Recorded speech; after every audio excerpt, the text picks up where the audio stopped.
Salut tout le monde, c'est Lévi. Aujourd'hui, nouvelle vidéo. Donc ça va pas être comme d'habitude les vidéos tourterelles que je fais, ça va être une vidéo tuto.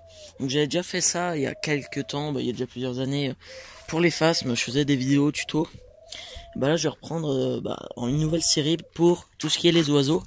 Donc là aujourd'hui ça va être sur l'alimentation.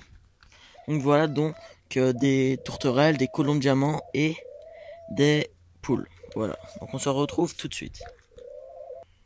Donc voilà, donc je vais commencer par les poules. Donc je vais vous montrer ce que j'utilise pour mes poules. Donc c'est vraiment du basique parce que après j'ai pas de nourriture pour jeunes, parce que à chaque fois quand j'ai des poules, j'ai directement des adultes que j'achète au marché pas très loin de chez moi. Donc voilà, donc c'est pour des poules pondeuses classiques. Donc l'aliment de base, le blé, c'est vraiment l'aliment vraiment de base. Donc qui est que les poules, voilà, elles aiment bien ça, c'est leur aliment basique quoi. Donc le blé, très important quoi. Et si vous voulez, c'est pas obligé, mais si vous voulez que vos poules pondent plus, vous pouvez acheter de l'aliment pondeuse. Donc voilà, ça ressemble un petit peu au granulé pour lapin, si on veut, mais c'est en plus petit. Donc voilà, donc vous pouvez donner ça aux poules. Donc aussi, vous pouvez leur donner des coques d'huîtres concassées. Donc c'est très utile par rapport à la solidité de la coquille de leurs œufs, qui parfois peut être molle ou ça peut arriver, voilà. Donc leurs œufs sont plus solides, ça leur donne du calcium, poules, tout ça. Donc voilà, donc ça c'est vraiment très important pour les poules. Aussi vous pouvez leur donner, bon ça c'est peut-être en plus, ça s'appelle du bloc de sel. Donc en fait c'est un bloc qui ressemble un petit peu à du parpaing si on veut. Et c'est des minéraux, donc j'ai jamais essayé pour les poules, mais je sais que les pigeons ou les tourterelles, ça aime bien ça. Donc voilà, donc on se retrouve pour la partie alimentation des colombes diamants. Donc on passe à l'alimentation colombes diamants. Donc pour les colombes diamants, c'est quand même différent parce que c'est pas comme les poules. Parce que les colombes diamants c'est des oiseaux beaucoup plus petits. Donc il leur faut des graines beaucoup plus petites. Donc j'utilise du mélange pour oiseaux exotiques. Donc ne faites pas attention au maïs, parce que le maïs, ça c'est pas... Les colombes diamants, elles mangent pas de maïs. Voilà, parce que c'est beaucoup trop gros pour elles. Donc ne faites pas attention au maïs. C'est juste que j'avais acheté un sac de mélange avec des graines pour petits oiseaux. Sauf qu'en fait il y a du maïs dedans. Donc le maïs de toute façon elles mangeront pas, donc c'est pas très grave. Donc dans ces graines, donc c'est surtout de la toute petite graine, vous pouvez bien voir.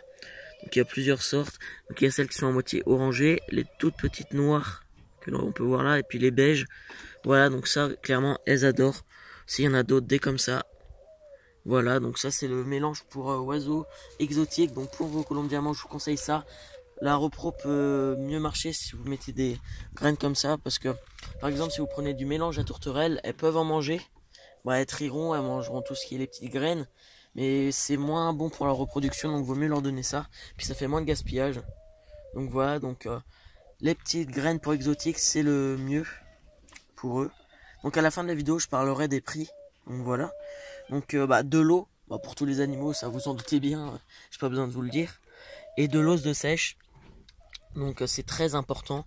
Donc aussi quelque chose de très important dans l'eau pour les tourterelles et les colombes diamants, c'est le vermifuge.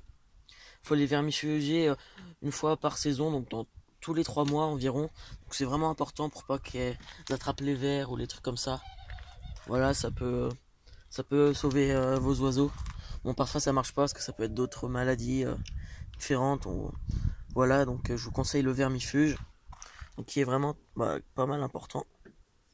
Donc aussi pour les colombes diamants et pour les tourterelles, l'os de sèche. Donc elles adorent ça. Les colombes diamants comme les tourterelles, les deux adorent ça. Je leur en mets très rapidement, tout est complètement rongé. Il reste plus que l'os quoi, la coque.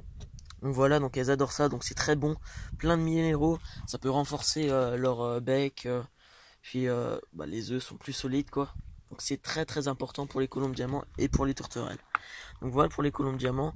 Donc je vous conseille de la nourriture pour oiseaux exotiques et pas de la nourriture pour tourterelles, ça marche moins bien. Donc voilà, donc on se retrouve pour la troisième partie. Donc voilà, on se retrouve pour la troisième partie. Donc comme pour les colombes diamants, vermifuge tous les 3 mois. Donc 4 fois par an, donc c'est important comme je vous ai dit, bon je vous l'ai expliqué tout à l'heure. Donc le vermifuge c'est important. Les osses de sèche, elles adorent ça. Donc je prends un exemple d'une de mes tourterelles que j'avais eu et elles étaient avant dans la personne d'où ça venait de base. Elles étaient dans une petite cage. Donc elles pouvaient pas voler et l'alimentation c'était sûrement que du blé ou un truc comme ça. Donc il y avait une carence alimentaire. Et elles ont eu de l'os de sèche et du mélange pour tourterelles. Et les plumes de queue ont repoussé parce que tout simplement elles s'étaient tout le temps cassées. Elles étaient très courtes. Donc, je sais pas si vous l'aviez remarqué dans mes vidéos. Donc voilà, donc l'os de sèche, justement c'est cette tourterelle là. C'est elle qui en mange le plus. Donc c'est la blanche.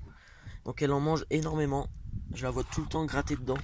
Donc depuis ses plumes ont repoussé. Donc c'est vraiment super important pour le calcium, tout ça. Donc voilà. Donc, os de sèche, donc vermifuge aussi. Et comme je vous avais dit, le bloc de sel, c'est une alternative aux os de sèche. C'est soit vous mettez l'un, soit vous mettez l'autre. Vous pouvez mettre les deux comme vous voulez. Donc voilà, donc on va passer au mélange.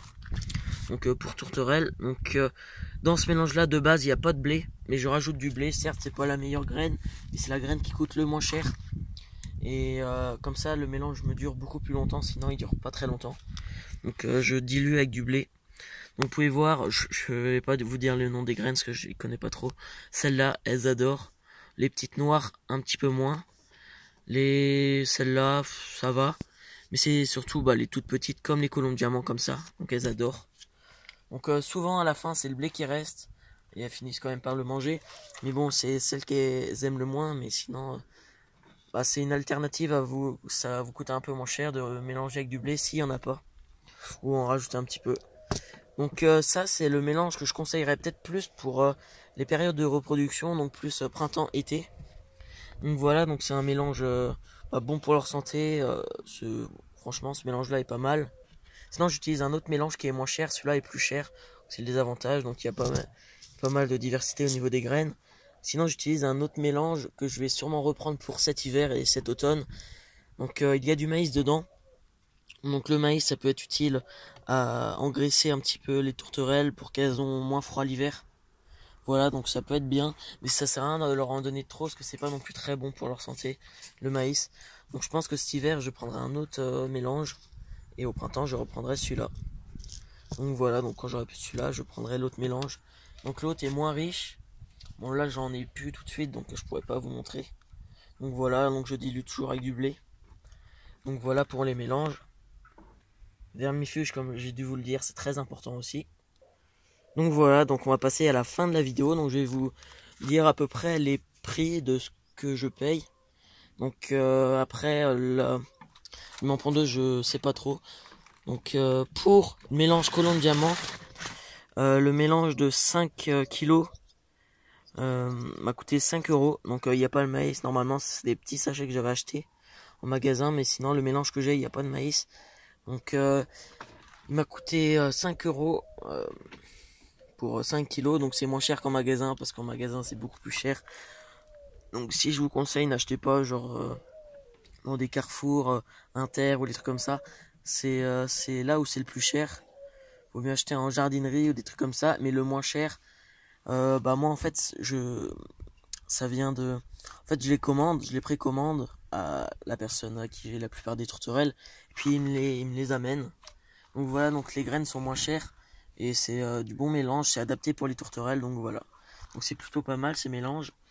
Donc pour les colombes diamants c'est 5, c'est 1 € le kilo. Normalement je crois bien que c'est ça. Donc les os de sèche, eux, vous pouvez en acheter en magasin, mais bon je pense ça vaut un peu la peau des fesses. Vaut mieux aller en chercher à la mer. Donc moi j'en donne pas non plus énormément aux tourterelles parce que j'en ai pas énormément, ça part très vite. Donc voilà. Donc il y en a qu'on m'a donné et d'autres que je suis allé chercher à la mer il y a pas très longtemps. Donc voilà, donc elles adorent ça. Comme je vous ai dit. Donc ça c'est gratuit à part si vous les achetez en magasin. Par contre j'ai pas les prix tout de suite. Donc voilà, donc on va passer au mélange à tourterelles. Donc ce mélange là il me coûte 20 il me coûte 20 € les 20 kilos. Donc j'avais acheté 40 kilos, donc ça me revient à 40 €. Et ça me fait environ 6 mois.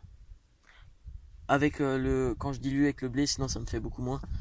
Donc voilà, donc c'est pas non plus excessif, mais l'autre mélange dont je vous ai parlé, lui, il est à 13 € les 20 kilos, donc il revient à moins cher, mais il est moins bien, quoi. Il y a moins de graines différentes. Celui-là est meilleur, celui que je vous montre là. Donc voilà, donc il y en a différents. Donc, si vous achetez en magasin, j'ai pas vraiment les prix. Moi, je vous dis les prix que je paye. Donc voilà. Sinon, pour le blé, je l'achète à un agriculteur. Donc en fait, la personne habite à même pas 500 mètres de chez moi. J'avais trouvé ça sur le Bon Coin. Et on paye les 10 € les 40 kilos. Donc voilà, donc le blé, c'est la graine qui coûte le moins cher. On trouve partout le blé. Donc voilà, le blé, c'est vraiment pas cher. Donc 10 € les 40 kilos, clairement, c'est très bien. Bah, on s'en sert surtout pour les poules, aussi pour les tourterelles. Donc voilà, donc le blé, indispensable, truc de base. Et nous, on ne paye pas trop cher, donc c'est plutôt bien. Puis la pondeuse, comme je vous ai dit, bah, je sais pas trop le prix. Donc, je sais pas comment c'est trop quoi le prix. Mais en gros, si vous donnez à manger à vos poules, par exemple, pour un truc comme ça, 1,5, vous mettez à la limite pour 2 trucs comme ça, un truc de pondeuse. Sur les pondeuses, ça sert à rien d'en mettre de trop non plus. Donc voilà. Donc j'espère que ce tuto vous aura plu. Donc c'est la fin de la vidéo. Donc j'espère que cette vidéo tuto, donc c'est le premier que j'aurai fait, donc vous aura plu. Donc normalement il y en aura comment fabriquer un nid pour tourterelles ou pour autres oiseaux. Et encore baguer. Comment baguer des tourterelles. Bon, en ce moment j'ai pas de jeunes à baguer, du coup je peux pas vous faire de tuto. Donc voilà. Donc j'espère que cette vidéo vous aura plu. Donc je tiens à dire qu'elle sortira cet hiver quand j'aurai pas beaucoup de vidéos à faire. Donc là elle est tournée tout début septembre. Donc voilà. Donc j'espère que cette vidéo vous aura plu. Allez, salut tout le monde.